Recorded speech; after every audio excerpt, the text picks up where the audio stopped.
Olá, amigos do PodTop. Vocês sabem que toda pessoa tem várias histórias que a gente nem imagina. Esse, inclusive, é um dos objetivos desse podcast. Por isso que ele não tem duração, não tem limite, não tem restrições. A gente quer ouvir as histórias.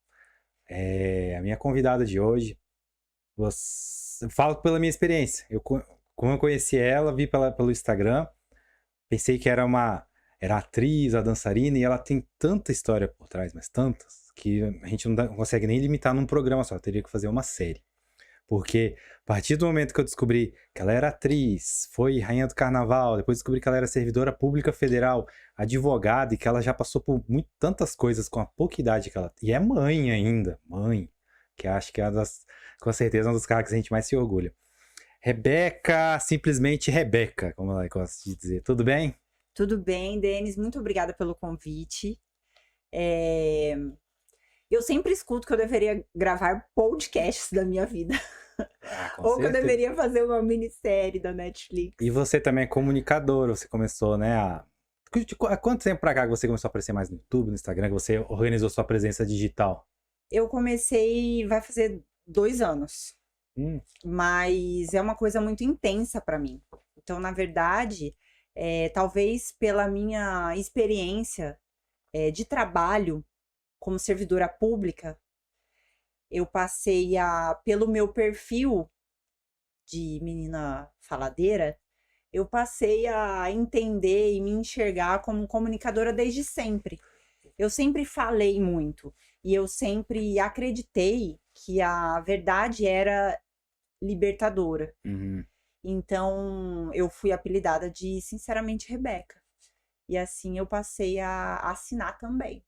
Você tem uma linha editorial no seu Instagram? Como é que ela começava? Ou ela varia? Você fala de saúde? Cara, eu falo do que me dá na telha. Uhum. Essa é a verdade. Eu falo daquilo que eu acredito. E do que a sua audiência mais gosta? Sabe o que eu reparo? Muitas vezes me desgasta. Que a minha audiência gosta mais de samba.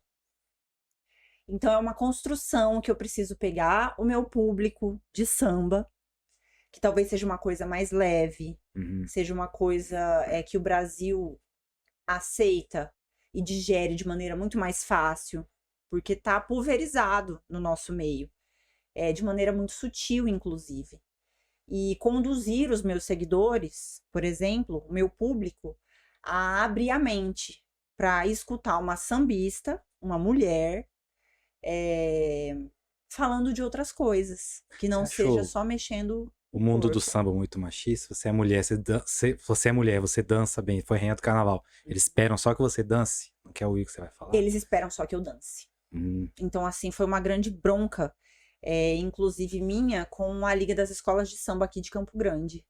Por quê? Porque eu passei por um concurso de rainha em 2020, virei rainha da pandemia. E aí, em 2021, que é esse ano que a gente tá,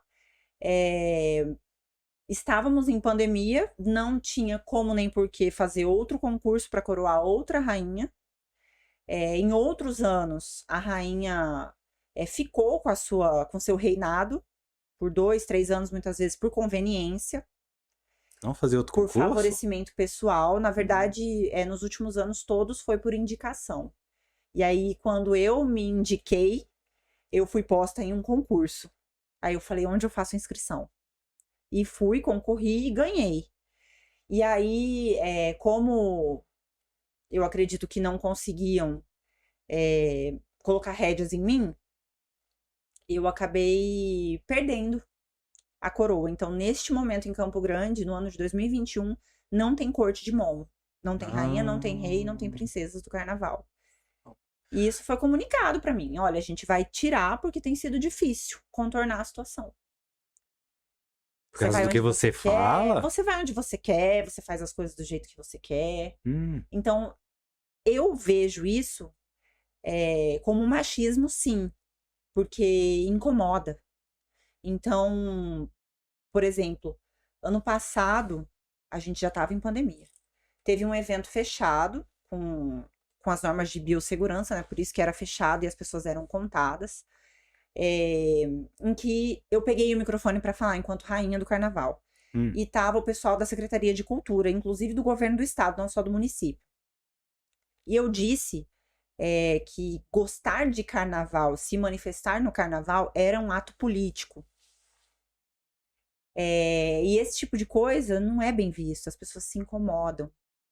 Porque essa é a verdade. Inclusive, esse ano, teve um deputado que se manifestou dizendo que o carnaval não devia nem existir, da bancada evangélica aqui do Mato Grosso do Sul. E eu fiz uma réplica e postei na minha rede social e marquei ele várias vezes. Porque ele precisa respeitar a história do Brasil. Você ainda estava no cargo de rainha? Eu ainda estava no cargo de rainha. E uma semana depois, misteriosamente, me tiraram. Mas o post tá lá, pra quem quiser ver. Óbvio, foi isso, né? Não tô nem aí, gente. Não corta essa Rebeca, parte. A gente sabe no Carnaval do Rio de Janeiro, os interesses por trás passam muito pela contravenção pelo jogo do bicho. Aqui no Mato Grosso do Sul, por não ter, não sei. Aqui é muito dinheiro público, eles dependem muito de prefeituras, governo. É isso que mais sustenta o carnaval aqui. Porque... No momento, sim. Acho que nos últimos 20 anos, né? No momento, sim. Não tem uma figura que o Anísio da Beija-Flor não existe, né? Não existe. É verba pública mesmo, assim. Verba pública mesmo. Então, é por isso que o Carnaval de Corumbá, ele é muito mais fomentado. Lá empresarialmente, vamos dizer ou não? Não só empresarialmente, mas por conta da vinculação da verba do governo federal, que vai muito mais para Corumbá. E aí envolve interesses turísticos também. O que é diferente aqui para Campo Grande, porque Campo Grande realmente não é visto como uma cidade carnavalesca. Então, aqui não há os bloquinhos, né? Nos últimos 5, 6 anos. Né? Na verdade, a gente sempre teve, né? Há mais de 30 anos, desfiles de escola de samba. Nós temos o desfile dos blocos, que não são... que são dentro da Liga das Escolas de Samba. E blocos, né? E temos os blocos independentes, que é o Capivara Blasé, que é o da Valu. Que aí eles não têm uma regra a seguir, eles não estão competindo entre si. Então, eu costumo dizer que o carnaval é muito criticado aqui. Mas tá verba pública. Se por exemplo, um dirigente de um bloco, por exemplo, vai na rede social dele e fala alguma coisa, periga, sei lá, botar todo mundo no bolo, aí tem uma retaliação, Na né? verdade, a gente verba, passou né? por isso, né? A gente passou por isso, acredito que por isso no que ano eu estou passado, fazendo a provocação. Em anos anteriores, o Vitor Samúdio, que é responsável pelo Capivara Blasé, junto com a Ângela, e o pessoal da Valu também, não sei se eles têm mais contatos dentro da secretaria, mas sem dúvida se passa por uma perseguição política também. E a gente vive, infelizmente, numa província, né, uma capital do interior. Então, a gente tem que pisar em ovos em todos os lugares, inclusive na Secretaria de Cultura. Eu notava muito, não sei se você foi do seu ponto de vista, no carnaval de rua. Aparecia muito aquela coisa do pessoal, quando tinha o final das festas, que tinha aquela bagunça, entre aspas, aí vinha a polícia, tudo, daí começava até um papo meio de eugenia, né? Falava, porque tem, viu, faz isso aí, vem esses pobres, esses favelados, que bagunça, tudo.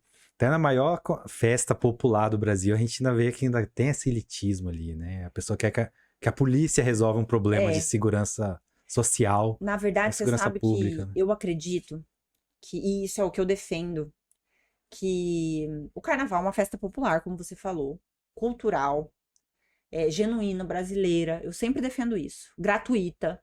Esse é o carnaval. O carnaval é feito pelas pessoas.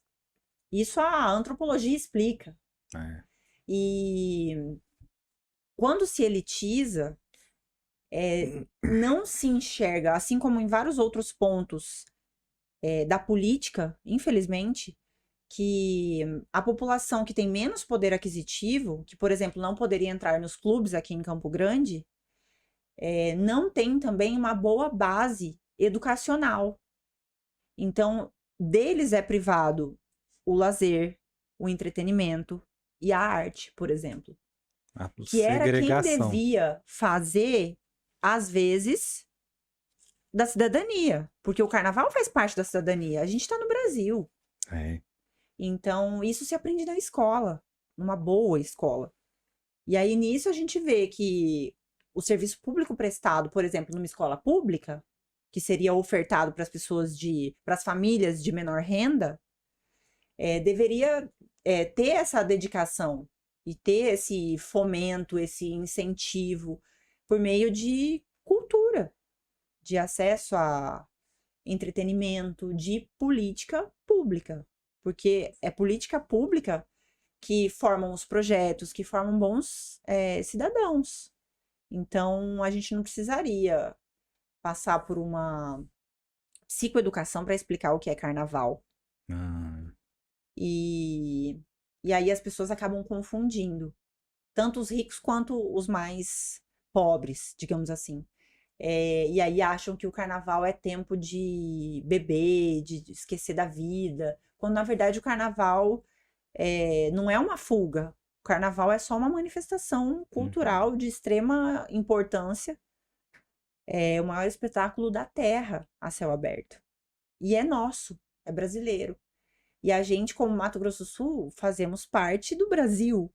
Então é cultural nosso também. Tudo bem que tem famílias que não devem cultuar o carnaval, mas a minha família, por exemplo, cultua desde que eu nasci.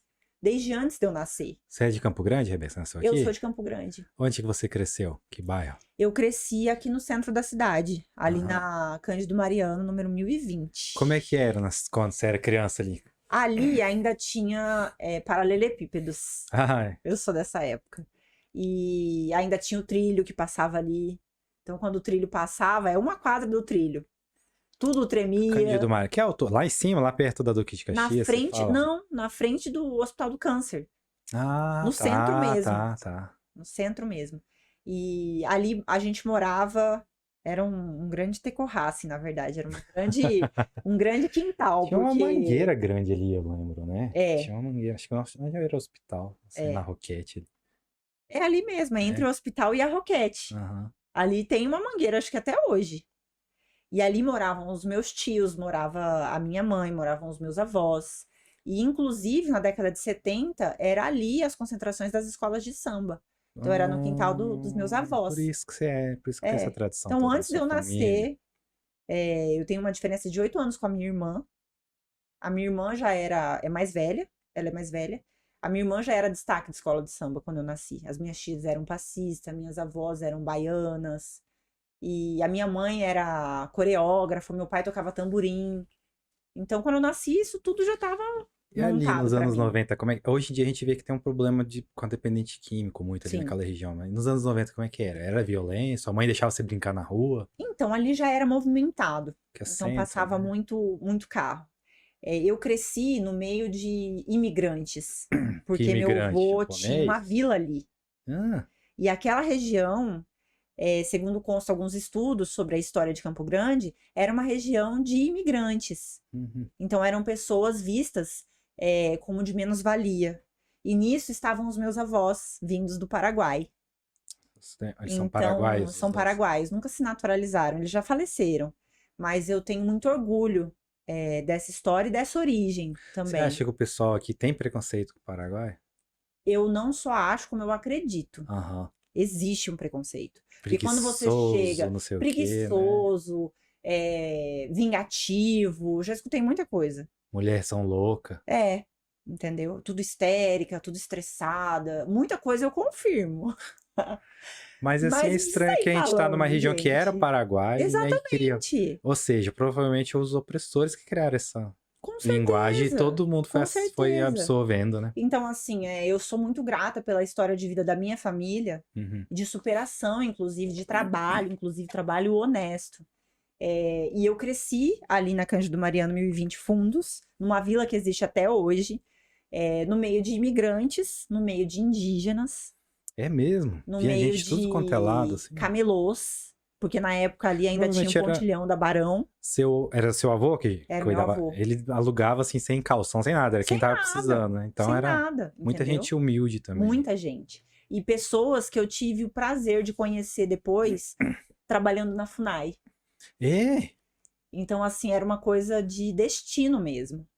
E sem sombra de dúvidas, talvez essa minha experiência tão íntima e peculiar de estar no meio dessas pessoas me levou a ser comunicativa, a falar com qualquer tipo de gente, independente da roupa que eu esteja vestindo. Porque eu também sofri preconceito com isso, quando eu entrei na FUNAI. Eu sofri preconceito porque eu era advogada, patricinha. Peraí, vamos chegar. Você, aí, você fez faculdade de Direito, né? Fiz. Quando você formou, você já quis fazer o concurso para a FUNAI? Como é que você escolheu a FUNAI? Você estava procurando concurso? Como é Não, que na era? verdade é o seguinte, eu sou filha de pais concursados, servidores públicos, Você estava de assim, carreira. seguindo, a gente fala concurseira, tava querendo ser concurseira mesmo? Ou Eu não estava querendo, mas eu fui levada a isso, É. porque Mas não foi escolha somos, própria ou porque eles pela minha... estavam A assim? FUNAI foi escolha própria, Aham. mas o concurso público foi uma falta de opção, digamos assim. Por que que eu te digo isso? Porque, pela minha história que eu te contei aqui, muito brevemente, a minha família não tinha posses. A gente tinha trabalho e estudo. Então, meus pais, desde muito jovem, disseram pra mim: a única coisa que pode mudar a sua vida e te dar segurança é o estudo. Então, você precisa ter uma carreira e uma profissão que te dê segurança. E a única coisa que não te tiram é o conhecimento. E aí eu entendi que eu precisava me dedicar. Então, eu sempre fui uma aluna muito boa durante a minha formação escolar. Você estudou onde? Eu estudei no Perpétuo Socorro, que é extinto já. Ele também era católico, Era né? católico Tinha também. aquelas bases do catolicismo ali? Mesmo? Tinha. Porque ficava do lado da igreja, né, Perpétuo Sim, Socorro. sim. E a gente atravessava a rua, tinha ensino religioso, e a gente fazia até eventos dentro da igreja.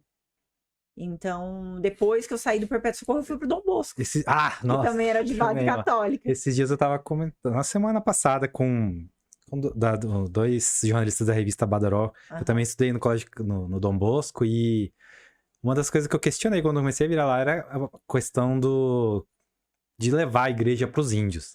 Que isso virou um trem que eu achei que até que eles iam me expulsar. Eu via gente brigando na hora do recreio que não virou o escarcéu que foi quando eu fiz isso.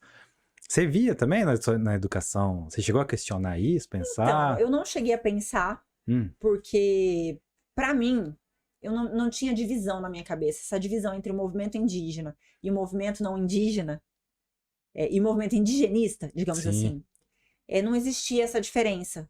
Porque eu cresci no meio dos indígenas, na cidade. Então, não existia diferença na minha mente. Quando eu entrei na UCDB para fazer Direito, que é uma faculdade que apoia muito estudantes indígenas, por meio do NEP, que é o Núcleo de Estudos e Pesquisas Indígenas, que inclusive é onde o Eloy se formou também. Carla Maiara, que é Caduel, também é advogada, se formou na minha turma. Recebem muito apoio da UCDB. Ali eu vi que existia essa diferença entre os indigenistas e os indígenas. E eu passei a enxergar com mais lucidez o que acontecia. Eu não acho, neste momento, que a Igreja Católica tenha muita influência ao ponto de mudar o movimento indígena. A não ser que da seja colonização, financeiramente. né? A não ser essa história do Brasil de captação mesmo de indígenas para trabalho e até desse meio religioso. O que eu acho muito pior do que a católica é a pentecostal. Então, é a evangélica. Bom que você falou disso. Porque isso que eu ia falar. Porque às vezes a gente vê as iniciativas da católica. Tem o CIMI, que querendo ou não é ligado a eles, a Pastoral da Terra. Parece até que é meio assim, que eles estão querendo refazer a história desses últimos 500 anos. Mas a gente vê que toda aldeia, eu já fiz bastante matéria em aldeia, toda aldeia tem a igreja evangélica, tem a coisa. Então, você sabe que eu participei de um GT, um Parece até grupo que eles estão técnico. implodindo de dentro, né, os índios, né? Na verdade, depois de um tempo, esse movimento passa a formar novos líderes, né? Que podem ser líderes indígenas. Então, aí que mora o grande problema. E por que eu acho que isso realmente é um problema? Que acaba com a história oral deles, por exemplo. Também. Mas assim, eu já vi, vou te dar um diagnóstico real. Ali na... Quantos anos você tem de FUNAI já, Rebeca? Eu vou fazer 12 anos de FUNAI. 12 anos. 12 anos de FUNAI. E ali na terra indígena Nhanderu Marangatu, terra indígena de Marçal de Souza, que fica em Antônio João, Aham. eu participei de um grupo técnico em que estavam acontecendo histerias coletivas. Uma coisa bastante complexa. E era entre jovens, majoritariamente mulheres, jovens adolescentes, não é? Jovens, não eram nem jovens adultos. Mas como ali é uma terra indígena, Guarani Kaiowá, a gente sabe que a juventude para eles começa muito cedo, diferente dos não indígenas. Então, 11, 12 anos já é considerado quase um jovem adulto, digamos assim, né? Que não existe essa parte da adolescência nos Guarani Kaiowá. Então, da infância já vai para a juventude, jovem O que adulto. que isso encarga, assim? Não entendi. O que que isso acarreta, assim? Isso Questão de acarreta relação casamentos muito sexual, jovens, tudo assim, é? E aí eles acabam tendo Gravidez. filhos muito jovens. E aí eles acabam, por ter esse comportamento tradicional mesmo, eles acabam deixando os seus filhos dentro da família extensa. Então, deixam para os avós, deixam para os bisavós. Só que o que acontece? Isso funcionava quando a gente tinha as famílias preservadas. Acontece que como é uma área ali que não está regularizada, aliás, já está, foi homologado, o Cerro Marangatu está homologado, mas está suspenso por uma liminar. Ali na fazenda do falecido Pio Silva, que é o dono local ali. Mas tem os herdeiros ainda, né, brigando pela terra. E isso aí não tem data para acabar. E os índios acabam ficando afastados da sua terra originária. E as famílias vão ficando desestruturadas. Aí a bebida chega, várias questões de saúde mental, não só o alcoolismo, né, mas o uso de drogas também. E a questão do tráfico de drogas também, porque é uma área de fronteira seca, de muitos quilômetros. A criminalidade chega na aldeia, ela invade a aldeia. E eles acabam ficando muito marginalizados, sofrem muito preconceito. Então, uma série de mazelas acontecem ali. Muito suicídio, portanto. Eles não conseguem entrar no mercado de trabalho. Realmente marginalizados. Ali teve esse episódio de histeria coletiva e foi causado depois de um estudo que a gente fez, multidisciplinar, que era por conta de um pastor da Pentecostal que tinha adentrado na aldeia e ali estava fazendo cultos. E nos cultos ele pregava que a tradição indígena que era cultuada ali era coisa do demônio. Não. E aí uma série de adolescentes, né, jovens Guarani Kaiowá, passaram a serem endemoniados. E isso virou uma histeria coletiva. Virou uma psicopatologia dentro da aldeia. Muitos casos assim, era bem... E isso acontece, por exemplo, dentro da aldeia Mambai, que não é considerada uma terra indígena. Ali é considerada uma reserva Mambai. Porque em 1913 reservaram aquela área ali. Claro que muitos indígenas já nasceram ali dentro da terra indígena, dentro da reserva Mambai, né, que fica na cidade de Amambai. E ali não tem uma Algapuçu, que é uma casa de reza. Porque tem muitas famílias que são evangélicas dentro da terra indígena. E isso, a Algapuçu, a casa de reza tradicional Guarani Kaiowá, seria considerada do demônio. Então, acaba flagelando uma voz que poderia ser uníssona entre os indígenas, entre os líderes indígenas, e vira um problema. Então, eu realmente acho que algumas Você acha religiões... que isso a longo prazo vai acontecer? Vai simplesmente destruir, cara? Então, a gente está num momento crucial, né? A gente está num momento crucial no Brasil, dentro de uma crise não só sanitária, nos levou a uma crise sociocultural, econômica, e vai depender muito das eleições 2022, por incrível que pareça. Então, assim, existe um lado de muita resistência e existe um lado de muita forçação de barra. E não tem sido possível coexistirem esses dois lados. E eu vejo isso também dentro do movimento indígena. Então, ou os indígenas se apoiam incondicionalmente, ou inclusive o marco temporal vai ser aprovado e de algum jeito, né, vai se dar o contorno da lei, da Constituição Federal, e há muitas ciladas nesse momento, Qual ao você entorno do acha que movimento foi indígena. a pandemia para os índios, assim? Eu vi umas coisas questão de remédio, né? Que foi enviado, não teve que não teve. Você viu como? Então, foi devastadora como um todo. Muitas lideranças indígenas, muitos caciques tradicionais se foram. E é muita história que a gente perde com isso. Porque, como você bem falou no início, os indígenas, eles são da cultura da oralidade. E o que é isso? É quando se conta a história por meio da contação de histórias. Quando se perde um ancião indígena, com ele se vai a história também. Então, perdemos grandes líderes nesse momento, mesmo. Não só a nível regional, mas perdemos a nível nacional também. E com isso, um pouco da história do Brasil e um pouco da resistência se vai junto. A princípio, foi devastador para todos nós, indígenas e não indígenas. Foi desesperador, mesmo.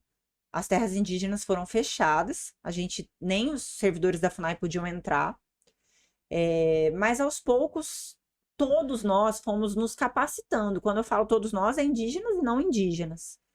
E as coisas começaram a aclarar na medida do possível. Então, eu sou uma defensora da vacina,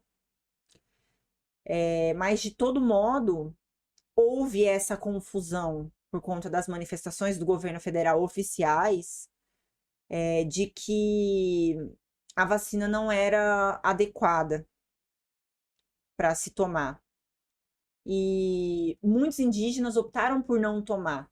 Eu li que, inclusive, muitos mesmo, né? Muitos Foi mesmo. baixa. Muitos mesmo. Foi bem abaixo do previsto a Sim. vacinação nas aldeias. E né? eles eram um grupo prioritário. Eles Sim, ainda são. Inclusive, aqui na cidade de Campo Grande, eles foram encarados sabiamente como, mesmo vivendo em situação de cidade, como um grupo prioritário. Teve toda uma mobilização dos indígenas líderes aqui da região urbana e tivemos sucesso na vacinação como grupo prioritário. Mas foi devastador em termos de morte. Dá pra falar até cara contra a inteligência deles nos vacinar. Você acha que também veio também essa coisa dos pastores, assim, ou é um amontoado de coisas que eles não queriam se vacinar? Eu acho que é a mesma voz falando. Porque há um movimento evangélico de bancada muito forte que apoia a direita no Brasil hoje. E a gente sabe que prioritariamente isso foi tratado não como política pública, mas como política partidária, digamos assim, né? Embora o nosso presidente não tenha nenhum partido. E nós, enquanto servidores do órgão oficial indigenista, estávamos e estamos de mãos amarradas. E a gente não consegue fazer nenhum tipo de propagação da verdade. Porque nesse momento a verdade não existe ainda. Muito pouco se sabe sobre a Covid-19. E o importante de se falar é que os indígenas dentro das aldeias são atendidos pelo Ministério da Saúde. Os de SEI, né? Os D6. E pela CESAI, né? Dentro da CESAI. Tinha uma coisa que tinha uma ONG que era ligada também a evangélicos que estavam gerenciando praticamente a DSAI, assim, que era fornecedor e tal, lá em Dourados. Existe a Missão Kaiowá, Aham. que tem uma frente evangélica. E existem alguns indígenas que são evangélicos, que estão, inclusive, em pontos focais dentro do DCEI, dos G6. Mas é uma questão muito duelo municipal no atendimento. Hum, Porque isso acaba sendo municipalizado, né? Os atendimentos pela Covid passavam pelos municípios, porque isso foi pulverizado assim quando chegou a verba do governo federal para atendimento das pessoas que eram vítimas da Covid-19. Então, algumas cidades recepcionaram bem as suas aldeias e os seus indígenas adoentados, e outras cidades não, como foi o caso de Sidrolândia, por exemplo.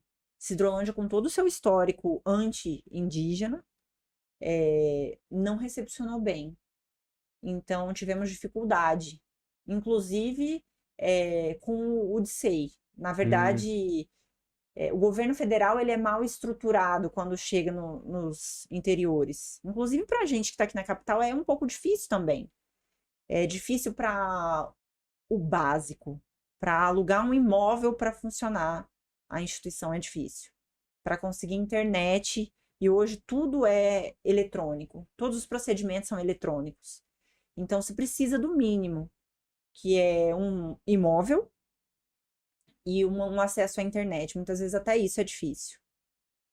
E ainda mais tratando de comunidade indígena. Em 2010 teve a reestruturação da FUNAI, com isso se dividiu, a saúde e a educação, cada uma foi para o seu respectivo ministério, e a FUNAI saiu de dentro das aldeias. Então, os postos indígenas saíram de dentro das respectivas comunidades e foi para as cidades. Só que a reestruturação parou ali. E aí a gente ficou meio que sucateado. Não desde então, né? Esse sucateamento, ele tem acontecido há anos. Então, não é culpa de uma gestão ou outra gestão. Na verdade, existem muitos culpados.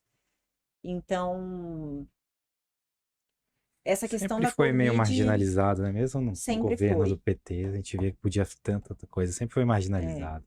Sempre foi. E, Inclusive, a questão da demarcação de terras também sempre foi polêmico. E agora nessa pandemia, assim, na minha teoria da conspiração, se eu fosse de uma bancada que defende tanto interesse evangélico quanto da terra, era o que eu faria mesmo. Faria os evangélicos falar que a vacina não presta para matar todos os índios, né? Aí, Existe eu essa... já escutei isso, assim. Eu também já escutei isso. Eu escutei muita coisa, na verdade. Que, inclusive, isso seria a chamada imunização de rebanho. Quase como se fosse uma seleção natural. Tipo, Darwin explica. Que é ridículo, tem a ciência ali. Entendeu?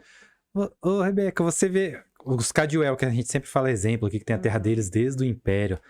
Faz toda a diferença o jeito deles, assim, o desenvolvimento da aldeia, assim, ter a questão da terra pacificada, vamos dizer assim? O que você nota? Olha, eu não usaria os Cadiuel como exemplo, porque eu acho que os Cadiuel têm uma história de vida e de conquista de território muito vinculada à sua personalidade de indígena Cadiuel.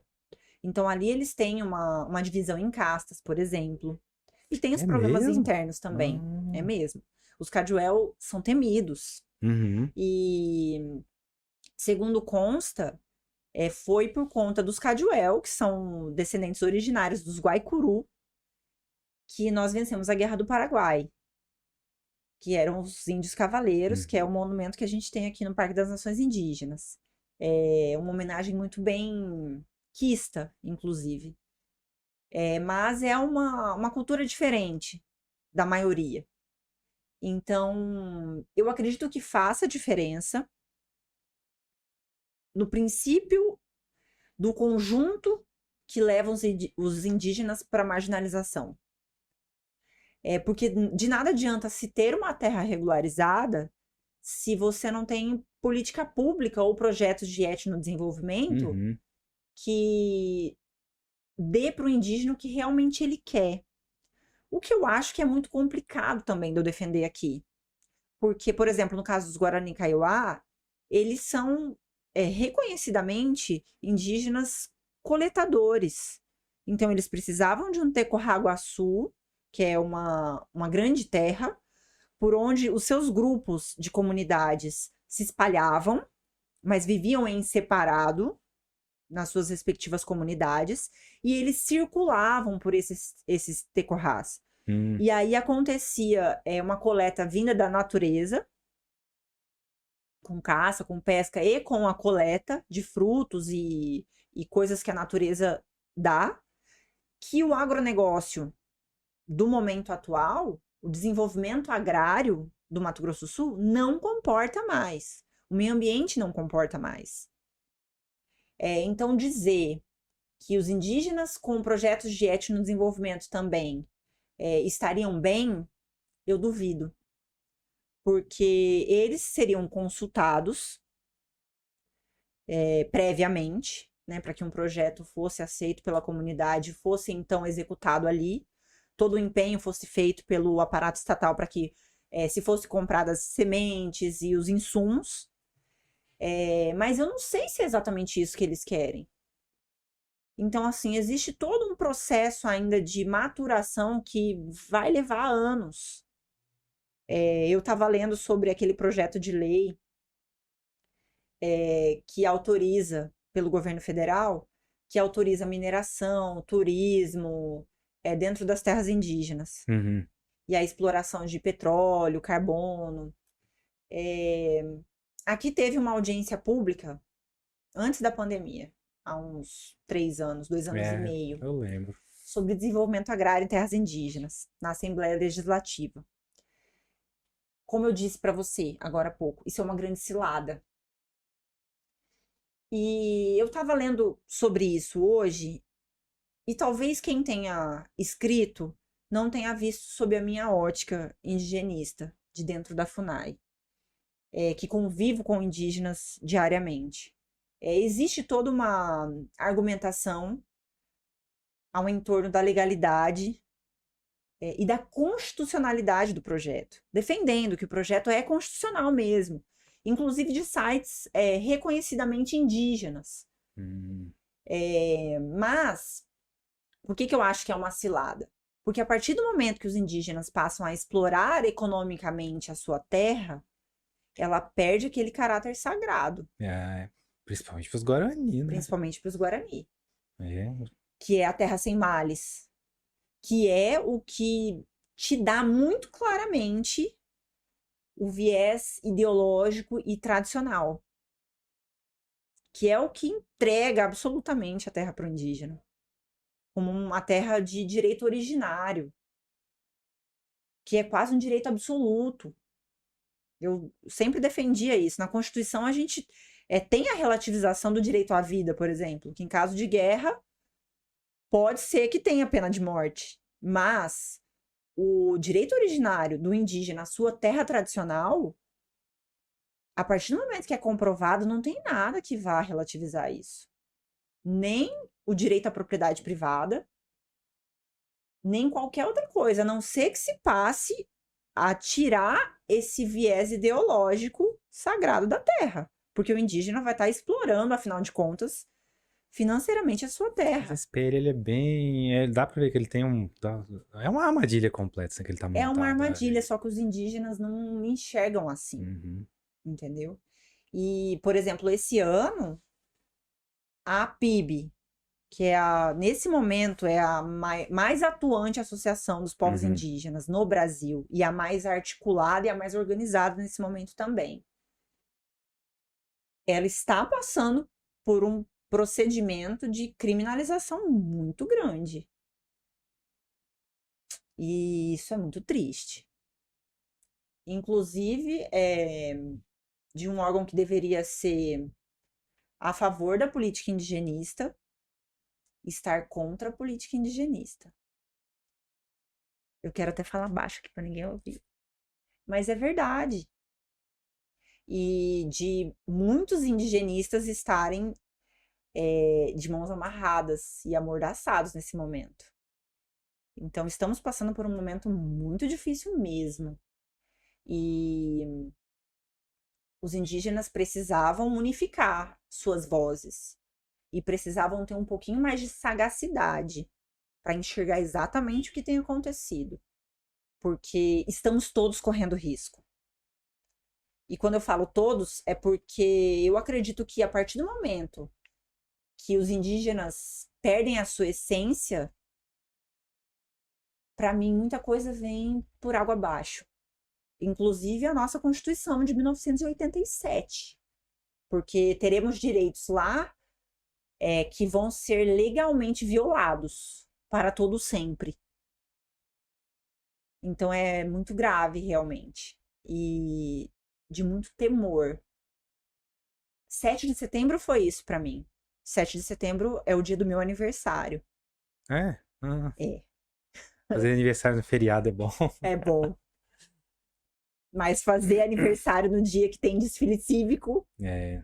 é bom também, Mas sabia? a gente Era mudou, bom. a gente mudou toda a ótica do que é, né? De camisa da CBF a desfile, criou tanto, É. né? Na Criou-se verdade, uma... assim, o patriotismo que a gente foi levado a cultuar na nossa época enquanto criança, porque ainda pegamos essa fase, Uhum.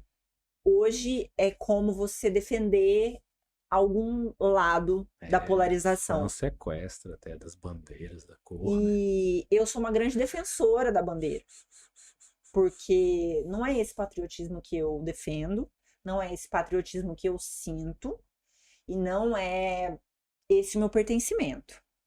Então, eu faço tudo do meu jeito. Faço tudo do jeito que Seu eu filho quero. tem quantos anos? Você lembra? 11. 11.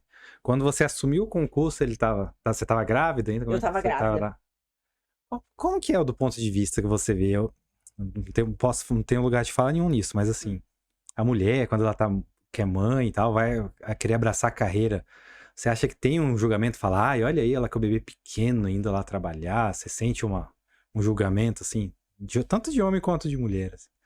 Parece que tem essa coisa, falar, você tem que ficar lá cuidando do seu bebê, sua carreira não é prioridade. Eu acho que existe uma maternidade muito romantizada. E aí eu tô falando como de maneira geral.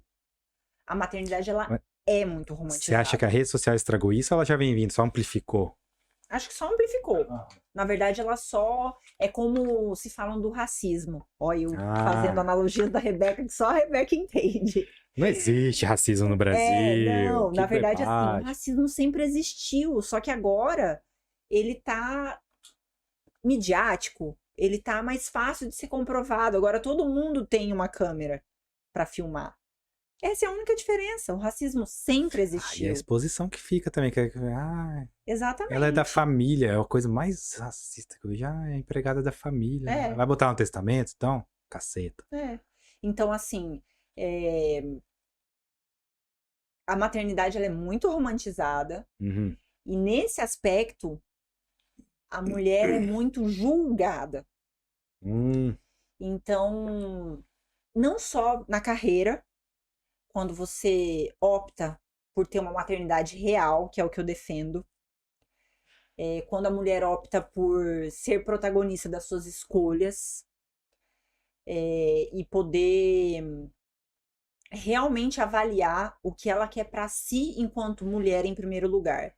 Como é que foi na sua experiência? Teve essa culpa? Te cobravam essa Todo culpa? dia, Denis, eu tenho essa culpa. Uhum. Todo dia. Porque isso muitas vezes vem de família. É inconsciente. Estrutural. É estrutural, exatamente. É estrutural.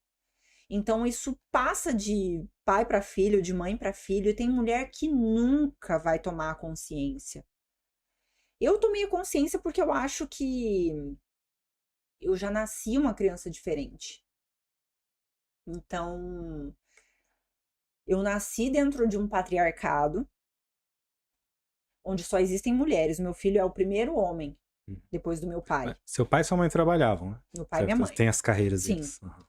E inclusive a minha mãe ajudou o meu pai a ser concursado. Então minha mãe era concursada antes do meu pai. Minha mãe sempre foi uma feminista. Só que ela não sabe disso. Então ela se coloca numa posição em que meu pai decide tudo. E eu cresci nessa família. Só que eu também cresci ouvindo Caetano Veloso. Uhum. Porque eu tenho uma irmã que é 8 anos mais velha do que eu. E eu tenho muito orgulho das diferenças que me trouxeram até aqui, enquanto mulher mesmo. E aí, a vida toda, eu combati dentro da minha própria família relações que menosprezavam a figura feminina. Todo o trabalho da mulher ao entorno da criação dos filhos. A minha mãe sempre foi uma pessoa muito dedicada ao trabalho. Então eu vi a minha mãe saindo para trabalhar todos os dias, de manhã, à tarde e à noite. E à noite ela estudava, de manhã à tarde ela trabalhava. Eu não encarava aquilo como uma fuga, eu encarava aquilo como uma luta diária. E é assim também que eu Ela tinha muito crio. julgamento também? Falava, olha, a casa como é que tá? Ela não para em casa, essas coisas assim? Eu não escutava isso, Ah, mas hoje eu escuto isso. é? Eu escuto isso, por exemplo, da minha irmã. Hum, Então, assim, fomos criadas no mesmo berço, do mesmo tipo, mas somos mentes diferentes. Então, esses julgamentos acontecem. E a maternidade, ela é quase um sacerdócio. Você precisa se rebelar contra o sistema para você não virar simplesmente mãe. Já é muito complexo. Eu, claro, não tenho nada a ver com isso, mas eu aceito de bom grado as mulheres que escolhem esse caminho. O meu feminismo me permite que eu aceite essas mulheres. O lugar da mulher é onde ela quiser estar. Agora, a minha maternidade não é assim. É uma maternidade real. Eu enfrentei julgamentos, inclusive porque se dizia que mulheres que não eram casadas e tinham filho, ou seja, mães solteiras, mãe não eram solo. bem vistas na sociedade. Hum, E a partir do momento em que eu me encarei como um indivíduo com história própria, eu resolvi peitar a sociedade, portanto. Porque antes de ser mãe, eu era mulher.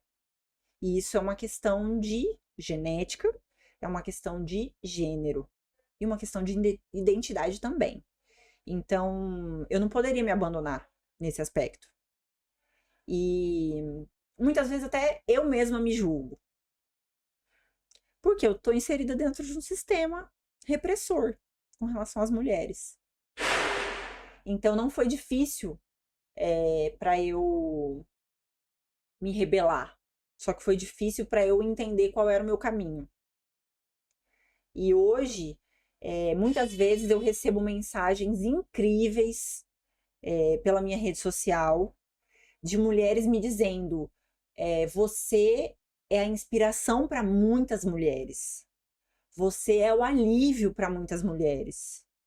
Ou seja, nós ainda precisamos percorrer um longo caminho de liberdade para que cada uma de nós possa escolher o caminho que realmente quer para si. como é que era? Quando você assumiu o concurso, você foi pra Ponta Porã, Fui né? para Ponta Nunca tinha Porã. morado lá, você só conhecia de turismo? Só conhecia de turismo. E aí, como é que foi levar? Você tinha que ficar, às vezes, muitos tempos, uma semana, direto no campo? Como é que era a Então, eu não rotina? ficava, Ah, porque a FUNAI, na época que eu entrei em 2010, ela já estava passando por uma reestruturação, então aquela que tinham você as falou, né? coordenações técnicas locais. E aí, em cada cantinho tinha o seu servidor já designado para cuidar. Mas eu fui para áreas específicas de conflito. E muitas vezes áreas que não tinha sinal de telefone, não tinha água encanada, não tinha energia elétrica. E eu não encarava como amedrontador aquilo. Ainda bem. Porque senão talvez não tivesse conseguido trabalhar. Uhum. E é um batismo dentro da questão indígena de muita luta, de muito questionamento, de muita provação. Porque ali na região Cone Sul, majoritariamente formada pela etnia Guarani Kaiowá, nós temos a pior situação humanitária dos povos indígenas do mundo. Então você se depara com situações de muita miséria, de muito abandono do Estado. E quando eu digo abandono do Estado, é abandono de tudo mesmo. Educação, moradia, saneamento básico, dignidade. Não se tem dignidade. Não se tem um mínimo vital para se encarar aquelas pessoas como seres humanos. E aí é óbvio que o aumento da criminalidade com isso também. Porque o ser humano, quando ele é tratado como bicho, ele passa a ter comportamentos animalescos Uhum. e passa a atacar suas próprias crianças. isso tudo eu tô falando aqui não é porque eu li, não. É porque eu vi. É porque eu testemunhei. E aí todo mundo que passa por ali, passa por uma prova de fogo Deve dar um baque, sei lá, né? Você da vê vida. uma criança, acontecer uma coisa com uma criança da idade do seu Dá filho, um por baque. exemplo, né? Porque, por exemplo, teve uma... Ponta Porã é muito fria, né? Uma cidade Aham. muito fria. E eu recebia diariamente mães com as suas crianças, ou avós com as suas crianças. E teve uma vez que uma avó chegou lá embriagada e não sabia trocar a fralda do neto. Não conseguia trocar a fralda. E a gente não tinha lenço umedecido para trocar. E eu com um bebê novo, ali tinindo, né? Já sabia fazer tudo. E tava com prática. Eu tive que tirar a fraldinha dele e passar água no tanque que a gente tinha lá na FUNAI. E eu tinha fralda ali, porque eu ganhei muita fralda Uhum. por conta da minha maternidade. E eu levei algumas pra FUNAI, porque eu sabia dessa situação. E os índios ali, muitos deles nem saíram das suas comunidades nunca na vida. Muito menos ainda sabem que existe fralda descartável. E muitas vezes nem sequer falam o português. Então, eu ajudei essa avó. E quando eu me deparei com aquela criança com traços de desnutrição, e eu comparei com o bebê que eu pegava em casa, que era o meu filho, foi muito realmente chocante para mim. Te leva a questionar a sua existência, a sua missão nessa terra, te leva a questionar até a existência de Deus. E não só isso, eu perdi amigos indígenas para o suicídio, por exemplo, que é também uma realidade muito triste, que já foi mídia internacional entre os Guarani Kaiowá. E por que eles se suicidam? É uma questão de saúde mental também, que já foi muito estudada ali na região. É uma questão muito específica dessa etnia, por conta que envolve crenças e tradições próprias, locais. Então, eles têm todo... Para você ter uma noção, os Guarani Kaiowá acreditam que a Terra é plana. E quem diz que a Terra não é? Então, você passa a questionar absolutamente tudo.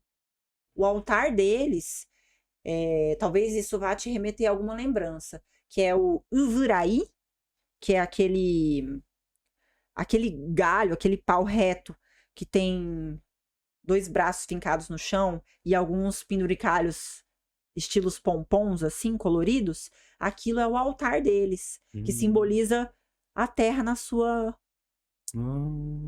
horizontalidade, na sua planeza, tá certo falar isso? Planitude. Na sua plenitude, exatamente. Então, para eles, por exemplo, as casas de reza, que são as Ogapuçus, elas têm um lado certo para se construir a porta, a entrada, e outro para a saída. Porque a entrada vai ser sempre ao leste, onde o sol nasce, e ao oeste, a porta de saída. Porque o sol nasce, o sol é o grande avô, é o Papaguaçu, e a oeste, ele leva as coisas ruins. E aí o suicídio, nisso, tinha uma razão de ser. Porque eles acreditam que a alma do Guarani Kaiowá, elas são duas. Tem a boa e tem a ruim. E a boa, ela fica aqui na região do pescoço. Então, eles acabavam amarrando a alma ruim. E eles não acreditam nessa visão religiosa majoritária que os não indígenas têm, de que quem se suicida não vai para o céu, por exemplo. Eles não têm essa visão. Então, para eles amarravam a alma ruim e a alma boa era levada pelo Papaguaçu. Então, uma série de suicídios ainda acontecem. Mas, claro, que isso envolve uma saúde mental prejudicada. Não. Tem uma né? tristeza, uma muito angústia. triste, também, exatamente, né? entendeu? Uma vez eu vi uma cena que eles têm o RG, né, deles. É outro nome, né? Na verdade, o que eles têm é o Rani, Isso. Registro Mas administrativo de nascimento. deve ter um papel todo importante, igual a gente tem com o RG, que é a nossa identidade. Aí eu vi um entregando, assim, não lembro que fiscalização que era. Aí só que o cara olhou assim, era uma autoridade, falou assim, que não vale nada, isso aqui não é identidade, isso aqui. Falou assim pro cara, e ele Sim. ele chorou até na hora. Tem uma situação bastante marcante, que eu não presenciei, mas eu fiquei sabendo, que uma criança indígena se suicidou. Foi bastante emblemático, porque se tratava de uma criança, Guarani, Kaiowá, na região da Grande Dourados ali, mas dentro da aldeia. E na árvore, no chão da árvore, que era a terra batida, ele escreveu: "Eu não tenho lugar", e se suicidou. Então é exatamente isso. A pessoa se sente, infelizmente, a maior parte deles está sem lugar. E aí, quando eu falo de projeto de lei, quando eu falo de mineração em terra indígena, quando eu falo de exploração econômica, é importante que as pessoas saibam que essa divisão e esse diálogo de grandes políticos, por exemplo, não acontece com a comunidade. Acontece com os seus líderes. E falar com um líder não é falar com a sua comunidade. Isso que eu ia te perguntar, você acha também que parece que o debate todo, indigenista, todo, se trata só entre, sei lá, entre brancos, entre isso aqui, não estão transformando os índios em líderes mesmo, assim, tem uma coisa que tá retesando, como que você vê? Nesse momento, especificamente? De tudo que a gente já vê, que logo a gente tá vivendo um período de transição, de tudo, tá, né, mas será que eles estão também virando protagonistas, assim, tal, que às vezes a gente vê entrevista, vê evento na ONU, lá você vê um ou outro lá com o cocá deles no desfile, mas na hora das mesas mesmo vê gente branca ali conversando. Então, eu acredito que existem muitas lideranças genuínas, que se destacam realmente porque exercem uma representatividade dentro do movimento indígena. Existem muitas lideranças, professores, principalmente, que fazem essa formação pulverizada, que é a verdadeira formação, na verdade. É quem leva a informação, que muitas vezes não tem lugar à luz, mas estão exercendo a sua representatividade dentro das suas comunidades. Eu já vi muitos indígenas vítimas de violações dentro das suas comunidades virarem astros. Eu já vi isso acontecer. E isso não trazer nada para sua comunidade. É mesmo? Nada. Inclusive nem para ele próprio. Porque falta essa malícia, falta essa formação, que talvez precise de um pouco de falta de escrúpulo até, para conseguir transitar e realmente negociar e transacionar. A verdade é essa. Então,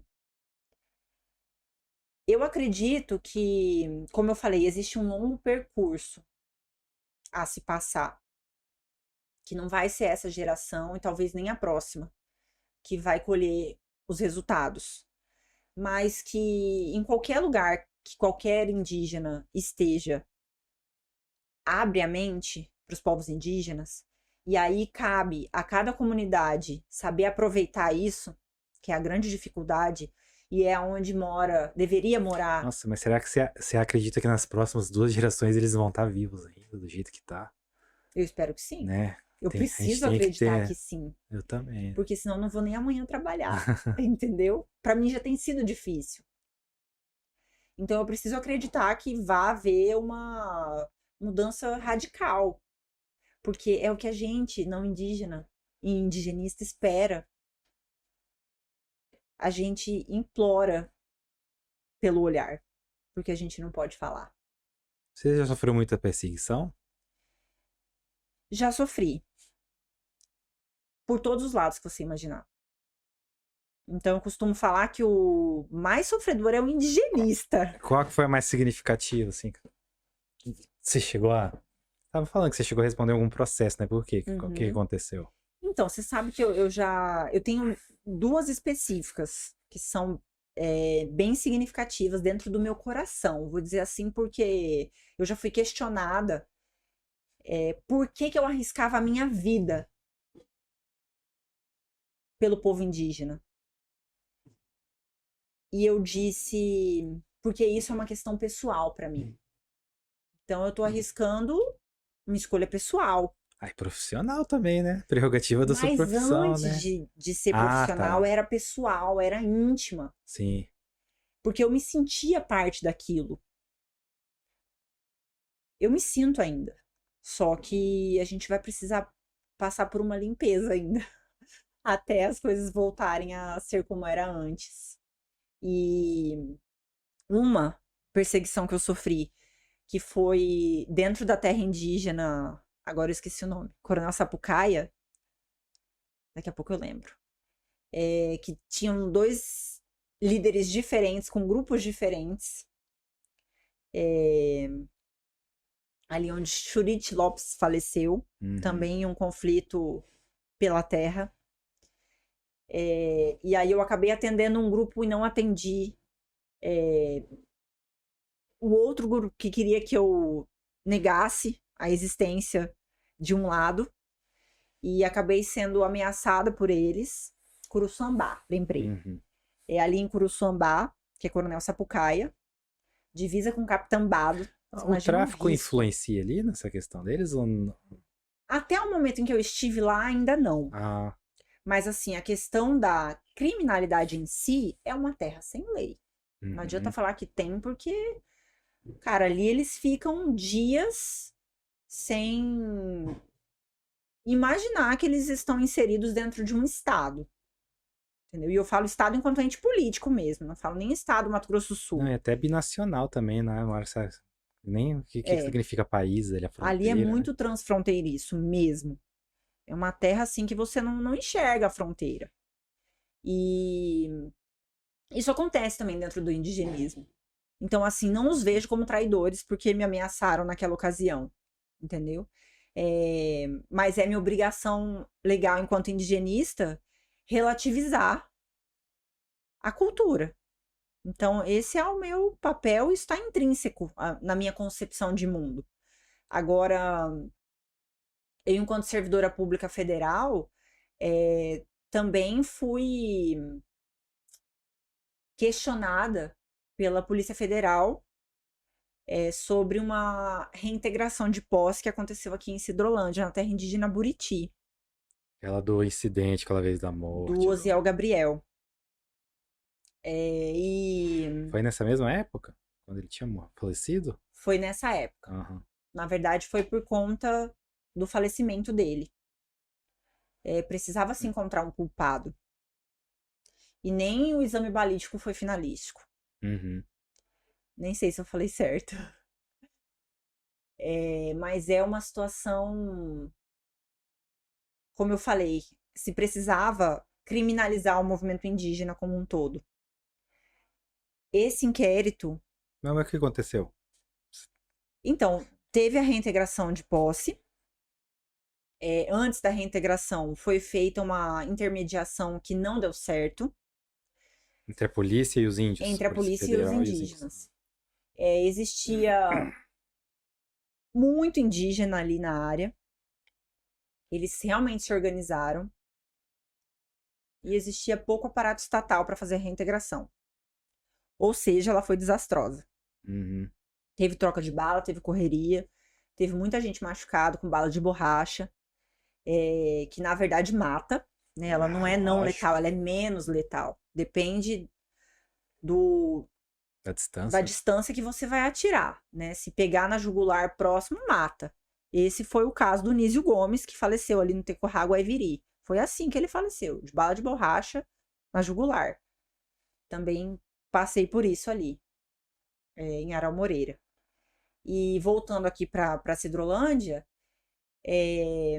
a reintegração aconteceu sem a presença do Ministério Público Federal ou de qualquer outra instituição fiscalizadora. E os indígenas acabaram se rebelando, se voltaram contra o aparato policial da reintegração e do judiciário. A reintegração é uma liminar, Uhum. né? Então ela foi executada a toque de caixa. durante a madrugada, porque senão o Estado não ia conseguir pegar a área de volta. E teve uma troca de tiros e um indígena faleceu. Ocorreu uma série de acusações de ambos os lados, tanto do lado indígena quanto do lado da polícia. Tivemos polícia das 3 instâncias, polícia do município, polícia, a repressora, né, a opressora e a federal também, por conta de ser um coletivo de pessoas indígenas. E o que aconteceu é que essa reintegração virou emblemática, porque é uma terra que até hoje não foi regularizada, onde teve esse histórico de violência e morte, sempre fica esse resquício, né? Para sempre vai ficar, como várias outras perdas de liderança indígena que a gente teve, e não se resolveu a situação até hoje. Buriti ia ser uma questão técnica primeira que aconteceria no Brasil para indenização sem ser só pelo valor da terra nua. Então ia receber o valor de mercado, que é uma coisa que não acontece hoje. Inconstitucional. É inconstitucional. Porque o direito originário, ele é... E assim, responsabilidade como é que civil do aconteceu Estado, com né? você lá? Porque aí você tava... Então, eu cheguei lá. Uhum. Primeiro eu participei da intermediação que não deu certo, os indígenas não quiseram sair da área, como sempre acontece. E quando eu cheguei no segundo dia, que não foi o dia da intermediação, já tinha acontecido a morte do Osiel, Gabriel. E no final das contas, tinha muito indígena preso, algemado, inclusive teve que fazer um plantão lá na Polícia Federal, porque realmente tinha muita gente que foi preso e criminalizado.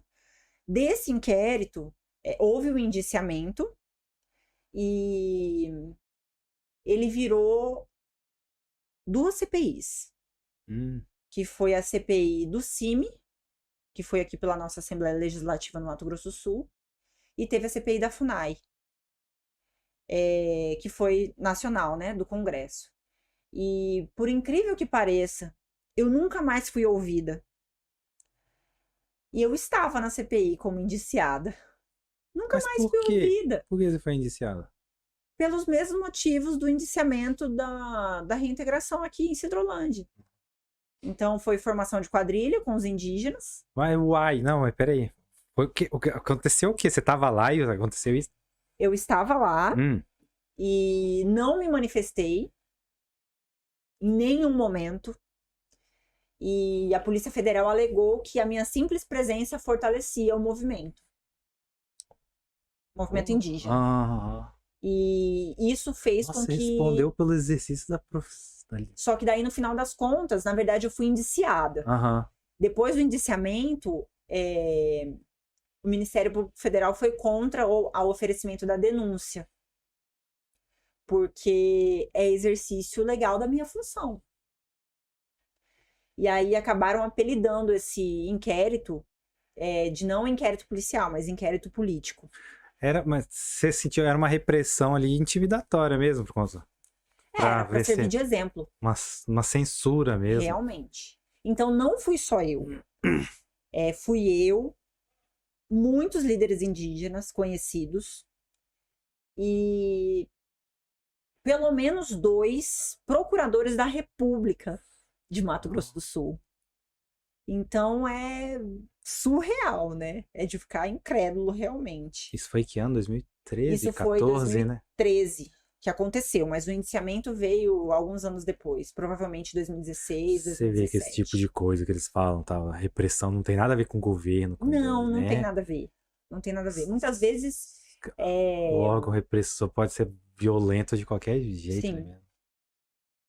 E muitas vezes ele só aumenta a representatividade, né? Mas isso sempre aconteceu. Então, no movimento indígena, isso continua acontecendo. Hoje, de maneira mais presente, mas não é uma questão de líder. Esse tempo que você foi indiciada, você respondeu, isso aí limitou bastante sua atuação também, né, tio? Eu nunca mais pisei numa terra indígena, então eu não Hum, faço mais serviço de campo. E aí isso me levou ao atendimento ao público, mas eu consigo atuar mesmo assim, até porque eu tenho meus grandes e resistentes colegas de trabalho que fazem o serviço de maneira muito técnica, indigenista, e a gente se vira. A gente costuma dizer que nós somos o departamento do se vira e se lasque. Nossa, vamos levantar um pouco o astral também, né? E aí, Rebeca, você tem toda essa carreira, toda no serviço público, toda cheia de altos e baixos, né? Você é advogada também. Sim. Aí, como é que foi que você se encontrou vamos dizer, foi também na arte ali? Como é que foi essa? Como é que Então, você... as coisas sempre coexistiram para mim. Uhum, A arte com o direito, digamos assim, né? E o indigenismo só veio para casar os dois de uma maneira bem completa, eu diria. E para mim, eu passei a me comunicar de maneira artística, e isso me levou a exercer também uma representatividade. Não é o meu espaço de fala falar pelo indígena. Não é o meu lugar, né, de fala representar o indígena. Mas eu posso representar o indigenismo, uhum. porque eu tô há mais de 10 anos. Falar a tradição dos irmãos Vilas Boas, todos esses que te Isso, antecederam, né? exatamente. E o que acontece? O indigenismo, ele existe. Então existe. E ele é muito esquecido, inclusive. Uhum. Existe o movimento indígena, existe o movimento indigenista, e existe todo o Estado que muitas vezes não está a favor do indigenismo e nem do indígena. E a minha função de comunicadora veio como um brinde para mim, enquanto artista. Porque eu só executava a dança e a representatividade feminina num universo de muita erotização e objetificação dos corpos femininos, que no caso é o carnaval. E a partir do momento que eu peguei o microfone, eu vi que eu poderia agregar toda a informação que eu tinha, que muitas vezes parece inusitada, e levar para as pessoas a verdadeira liberdade, que é você ter informação. A informação fidedigna, a informação desprovida de interesse. Muita gente questiona e fala, mas relação sem interesse não existe. Existe interesse da minha parte de que as pessoas sejam bem informadas para que elas decidam por si só. Porque eu demorei para tomar essa consciência. E eu passei a me deleitar com a vida a partir do momento que eu me vi como detentora do meu direito individual de saber a verdade e, a partir dela, escolher. E isso compreende estar vivendo um Estado democrático de direito. E olha como tem tudo a ver com a arte. Porque a arte, desde sempre, ela veio para questionar. Ela veio para te causar desconforto, não só como entretenimento. Então, teve tudo a ver com a minha personalidade. Uhum. E eu acabei não me sentindo desconfortável na minha própria pele. Eu consegui carregar tudo. Mas eu nunca exerci a advocacia privada. Acho que nem pode, né? Pode? Eu Prever? posso. Pode, é Eu mesmo? posso, mas eu tenho impedimento de exercer só contra Não pode na a Justiça União. Federal, por exemplo. Entendi. Só contra a União eu não posso advogar. Sim, tem uma pergunta que tem que fazer, de qualquer jeito. Você dançando no carnaval, o seu Instagram, você coloca roupa de biquíni. Aham. Como que é o assédio, assim? Eu passo por bastante Que assédio. primeiro, assim, a gente tem que ser bem coisa. Você fala que essa é a rainha do carnaval, depois sabe que você é advogado, tem rainha. Tem todo mundo que fala, nossa, eu não imaginava. Por quê? Porque você Exatamente. dança? Né? Não tem? Mas tem. Mas É. hoje em dia eu já não ligo mais. Mas ainda tem, né? Isso que é uma Tem merda, né? muito. É Tem uma merda. muito, mas eu acho que isso vai De homem e de mulher? acontecer. É muito mais de homem. Mas de mulher acontece também. Só que talvez é porque seja muito mais sutil. A mulher é muito mais sutil, né? Então a gente se sente menos ofendida quando vem de mulher. Homem é muito mais audacioso. Denis, o homem. Eu não vou generalizar aqui porque você tá na minha frente. Pode senão eu ia generalizar, falar porque o mal. machismo, ele é. Também O ele é. homem. Que a gente tá falando, eu esqueci a palavra. É estrutural, eu Aham. acho que é. Nossa. O homem, Nem ele adianta eu acha que ficar dando você... Thiago York aqui, falando, não, eu sou desconstruído. Pura bucha. O homem, ele acha que você, enquanto mulher, tem obrigação de acolhê-lo em tudo que ele faz. Meio freudiano isso, né? Meio mãe, assim. Cara, é muito inacreditável. Então, o que que eu faço? Quando a pessoa vem me assediar, eu já construo uma casinha ali, ó, fico esperando. Só pra ver de que lado que eu vou dar um porradão. E eu escrevo textos e textos e textos, porque eu sou uma pessoa gentil Isso na rede social, né? Mas na assim, rede social. por exemplo, no carnaval, no dia que tem concurso lá da Uhum. rainha. Que eu imagino que deve vir tipo de proposta indecente. Então, Tipo você coisa, sabe que né? quando Ou eu era não? mais nova, isso acontecia. Uhum. Agora isso não acontece mais, mas porque eu já Você acha que entendi, intimida também? eu entendi como as coisas funcionam. Ah, Então eu tô sempre rodeada de alguém que possa me proteger. Então eu já tô preparada para aquilo. Eu sempre tenho uma estrutura comigo, aham. justamente para evitar esses desgastes que eu sei que são previsíveis. E isso me dá uma liberdade de atuação. Me dá liberdade de Isso é pegar o uma merda, microfone. né? Que você que tem que e falar o criar que eu seus quiser. mecanismos de defesa, não pode Tem. ser livre, tá ali na sua, tranquila. Mas isso é intrínseco a gente nascer mulher. Entendeu? E isso faz parte da tomada de consciência para o empoderamento também. Hum, Não é fácil. Eu passei agora a me arriscar a andar sozinha, né? porque eu sempre tinha alguém para andar comigo. E isso, de certo modo, acabava centralizando muito e me fechando nas relações interpessoais. E muitas vezes até me atrapalhava no networking. Você sempre tem uma entourage com você, né? Você fala? É, praticamente isso. E a gente vai aprendendo a lidar aos poucos. A maturidade te traz a segurança necessária. Não dá para uma mulher pisar insegura numa sociedade que, nos pontos específicos de poder, majoritariamente estão homens. Então, eu estou acostumada, até pelo indigenismo, a conviver mais com homens. O movimento. Como que os índios veem uma mulher assim? Então, isso que eu ia falar. Depende da etnia. Aham. Mas o movimento indígena, de uma maneira geral, pelo menos aqui na nossa região de Campo Grande e cidades do interior próximas aqui à capital, é um movimento bastante machista.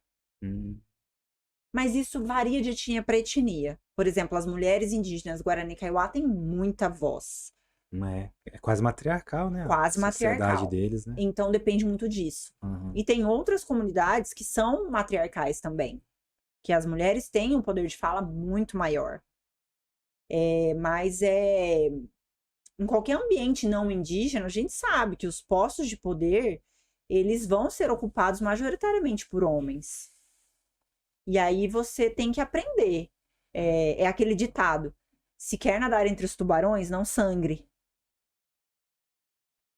É mais ou menos isso.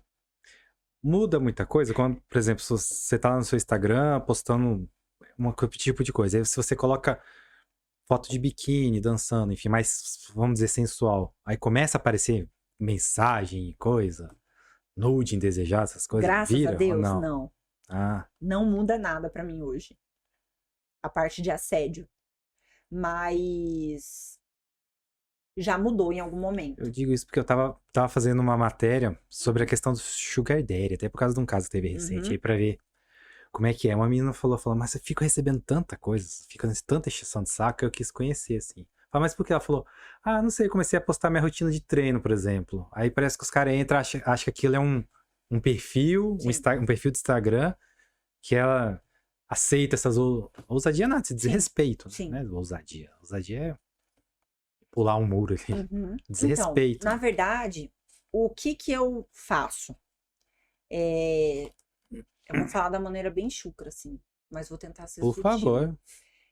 Eu exponho o embuste em rede social.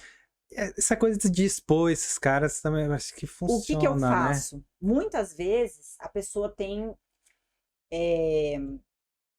a falsa intimidade até, e aí eu diria mesmo a audácia de fazer um comentário me cantando abertamente. Eu fixo o comentário dele, coloco lá no topo e respondo embaixo com um texto gigantesco. Cara, ele já fez mais de uma vez, provavelmente. Ele assumiu o risco. Outras vezes, quando vem pelo direct, eu bato print, apago o nome da pessoa, faço uma enquete. Coloco lá. Você fez isso, eu nunca vi, que droga. Queria ter visto. Eu vou mandar pra você. Eu gosto desse exposed, hein? Aí eu faço uma enquete. O que vocês acharam? Vocês acham que a pessoa tá se arriscando positivamente ou vocês acham que o cara é folgado? E aí eu marco a pessoa no invisível lá. Eu marco a pessoa e mando pra ele. Se ele quiser achar ruim, vem na mãe achar ruim aqui. Fica esperando. Vem achar ruim, bate boca comigo. No direct, então. Entendeu? Porque eu sei o direito que eu tenho. Então é melhor não mexer comigo. E eu acho que isso serve de exemplo. Porque depois, por um tempo, fica sem aparecer ninguém pra me encher o saco. Então, né? Só que eu sou uma pessoa gentil. Inclusive com esse tipo de gente.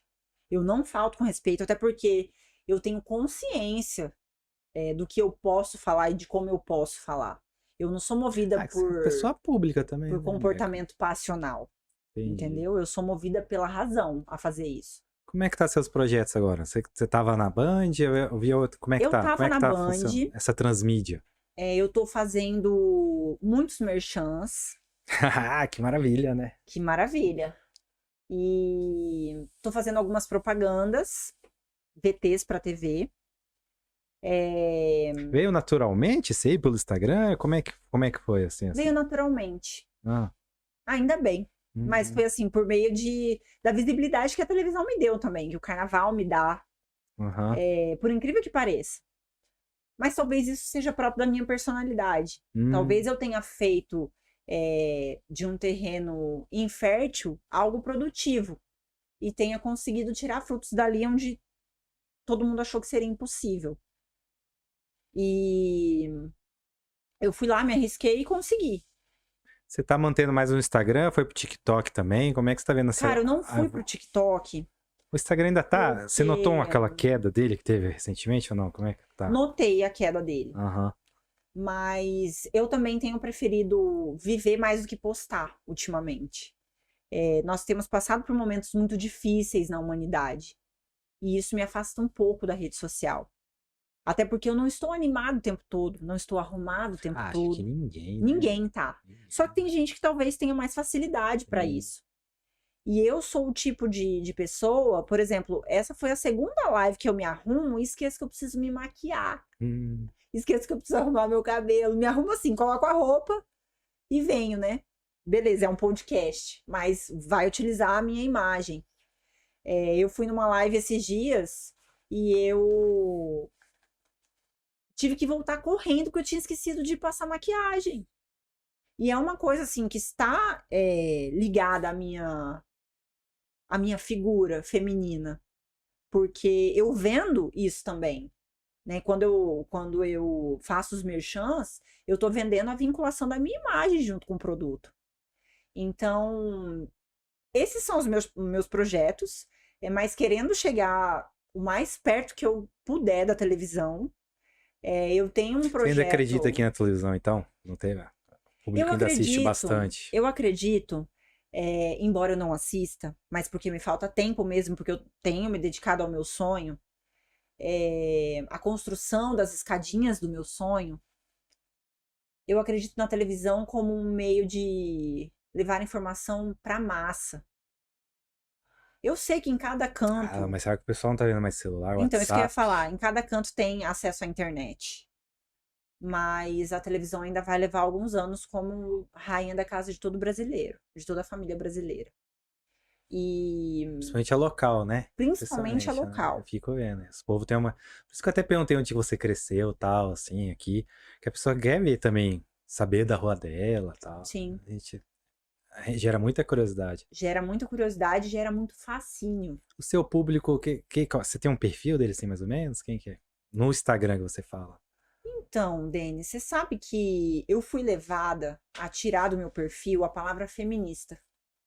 É? Por causa do momento político? Por causa do momento político. Eu estava fazendo um quadro que se chamava Rebeca News. Não sei se você chegou a assistir. Mas eu falava de política, mas não era só sobre isso. Mas eu tentava levar a minha concepção neutra, se é que é possível. Então eu tentava localizar notícias quentes de vários sites de ambos os polos, tanto esquerdo quanto direito, e do centrão também. Então não seria polo, né? Acho que Mas, dá pra enfim. tratar do feminismo. Você viu, com a morte da Marília Mendonça, muita gente falando que ela era a mais feminista possível sem falar isso, sem aceitar esse rótulo, mas Sim. por causa da independência que ela tanto defendia, né? E aí eu passei a entender... Acho que já que a palavra ficou tão pesada assim, então que eu tá poderia beleza. tirar. Não sei o quê, né? Mas foi Vamos- difícil pra mim, esse com rompimento. certeza. Do ponto de vista íntimo, eu tava me ferindo tirando aquela palavra dali. Mas eu tirei, porque eu vislumbrava um crescimento profissional para que mais pessoas aceitassem me ouvir. Então, sempre quando eu faço uma pesquisa ali nos stories mesmo, com relação à política, eu vejo de maneira bem balanceada que eu não tenho um público, por exemplo, político, que eu acho que esse é o grande termômetro do momento. Não tem, Neto. Não tenho. Então eu tenho tanto manifestações de direita quanto manifestações de esquerda. O que me deixa muito feliz. Só que eu não sei se isso me faria acumular bens. Eu não sei se isso faria com que a minha imagem me rendesse mais. Eu acho que eu deveria escolher um polo. Né? Pelo menos é o que me falam. As eu relações pessoais, um isso aí já, vamos dizer, já afastou e trouxe gente?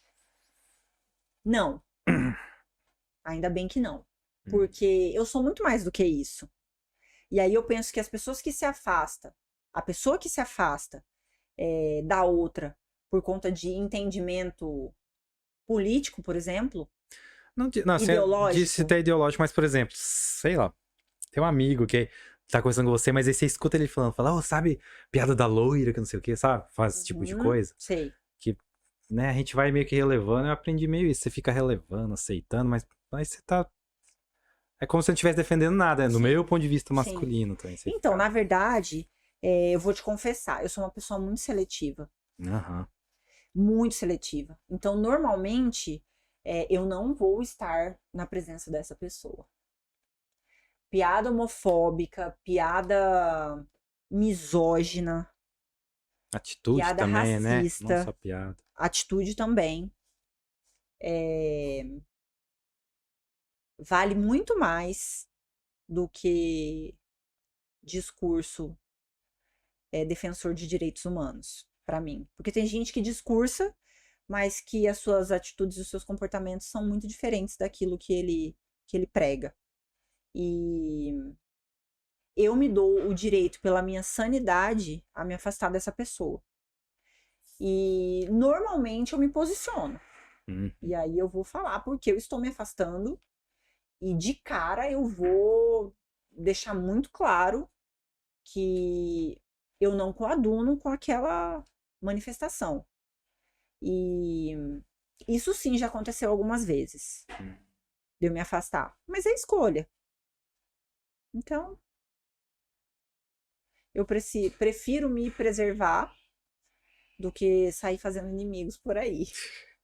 Rebeca, deixa todos os seus arrobas, onde que todo mundo te acha, como é que é?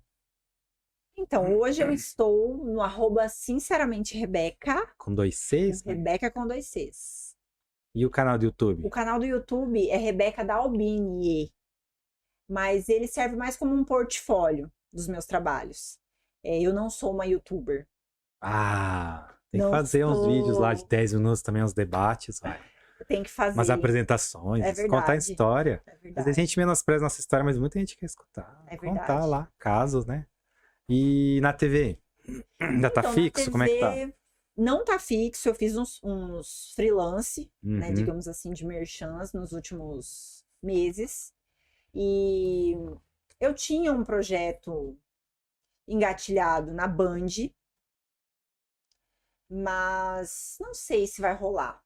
Então, com relação ao carnaval, por exemplo, quando todo mundo me pergunta, mas você não está em escola nenhuma? Eu não estou em escola nenhuma. Você vai definir isso agora, sendo que Então, tudo os indica que vai convites ter, né? são bem-vindos? Gente, eu agradeço os convites. Pode sempre me acessar. Eu sou uma pessoa que tento responder todo mundo. Se eu não responder no mesmo dia e visualizar, pode ter certeza que em algum momento eu vou voltar e vou responder. Mas estou aberta a novos projetos pessoais. Então, estou aberta a novas experiências, a novas emissoras, não só a Band, e a conhecer novas pessoas. Você acha que sua missão carnaval, rainha de carnaval, já foi cumprida, então? Aqui em Campo Grande, talvez sim, Uhum. porque também estamos passando por um momento de transição. Então, teve uma troca de gestão da Liga das Escolas de Samba. Acho que a gente está passando, de um modo geral, por uma transição como um todo. Entendi. Tudo respingou, né? E não tenho maiores interesses nesse momento. Nunca achei que eu fosse falar isso. Pois é. Gente, então, quero agradecer que você que tá aqui até agora ouvindo nosso bate-papo. A maravilha, espero que tenha partido desse parceiro, que a gente possa dividir esses temas. Rebeca, agradeço muito você estar aqui com a gente no Pod Top. É muito importante ouvir histórias mesmo de quem vive, de que não é só, que nem se fala ali, o gabinete, né? Isso. E nos acompanha nas nossas redes sociais, nossos cortes estarão aí disponíveis. Envie sua sugestão, seu comentário, suas dúvidas. A nossa equipe vai ler e atender, porque eu não tenho tempo. Um grande abraço, até a próxima.